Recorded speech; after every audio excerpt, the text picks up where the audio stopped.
ఐపీఎల్లో ముంబై ఇండియన్స్ అంటే ఒకప్పుడు అదో లెక్క. 5 సార్లు కప్పు కొట్టి ఏ టీం ఎదురొచ్చినా వణికిపోయేలా చేసిన జట్టు ఇది.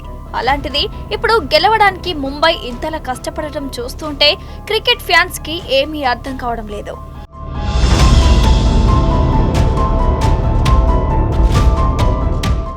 నిజం చెప్పాలంటే ముంబై చేసిన ఒకే ఒక తప్పు టీంను నిలువున ముంచేసింది. 2024లో రోహిత్ శర్మను కాదని హార్దిక్ పాండ్యాకు కెప్టెన్సీ ఇవ్వడం ఎవరికీ నచ్చలేదు. పోనీ హార్దిక్ అయినా టీంను గెలిపించాడంటే అది లేదు.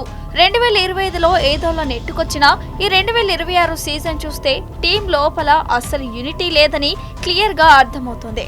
హార్దిక్ ప్రవర్తన కూడా వింతగానే ఉంది.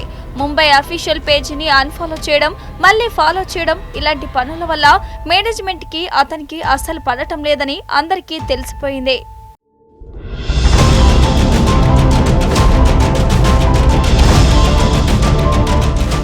కేవలం కెప్టెన్సీ మాత్రమే కాదు, టీంలో ఉన్న మెయిన్ ప్లేయర్స్ అందరూ వరుసగా ఫెయిల్ అవుతున్నారు.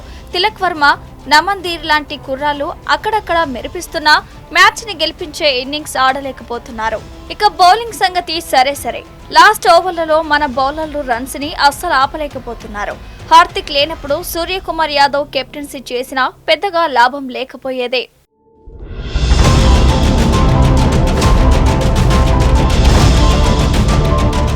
ప్రస్తుతం ముంబై టీంకి ఒకటే మార్గం ఉంది. మొత్తం టీంని ప్రక్షాళన చేయాలి. సోషల్ మీడియాలో చూస్తే ఫ్యాన్స్ అంతా ఒకటే గోల చేస్తున్నారు. మాకు మళ్ళీ మా పాత రోహిత్ శర్మనే కెప్టెన్ గా కావాలి అని. రోహిత్ లాంటి లీడర్ ఉంటేనే టీం సెట్ అవుతుందని వాళ్ళు నమ్ముతున్నారు.